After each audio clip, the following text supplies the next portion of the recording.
మన నిడిగొండ గ్రామం అనేక చారిత్రక ఆనవాళ్ళకి వారసత్వ సంపదలకి నిలయం. అలాంటి అపురూపమైనటువంటి శిల్పాల్లో గొప్పనైనటువంటి వాటిలో ఒకటి జైనమాన దీపస్తంభం. కళ్యాణి చాళుక్యుల కాలంలో జైనం బాగా వర్ధిల్లింది. ఆ సమయంలో జైన బసతిగా ఈ యొక్క ప్రాంతంలో ఒక జైన బసతి ఉండేది. ఆ జైన బసతి యొక్క సమీపంలో దీపస్తంభాన్ని ఏర్పాటు చేసి దీపాలను వెలిగించేవారు అని చరిత్రకారులు చెప్తూ ఉన్నారు.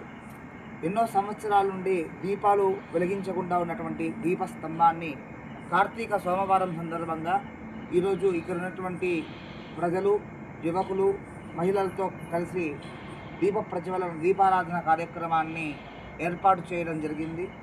ఈ యొక్క దీపకాంతిని చూస్తే చక్కటి సంతోషమైనటువంటి అనుభూతి మనకు కలుగుతుంది. ఈ దీపస్తంభంలోని వెలుగులను చూస్తే ఇలా ఎలాంటి సంతోషం అయితే కలుగుతుందో అలా చారిత్రకమైనటువంటి కాంతులని కూడా మనం అందుకుంటే అంతటి ఆనందం, అంతటి అస్తిత్వం యొక్క విలువలు మనకు తెలుస్తాయి. కాబట్టి ఈ యొక్క కార్యక్రమాన్ని నిర్వహించుకోవడం జరిగింది.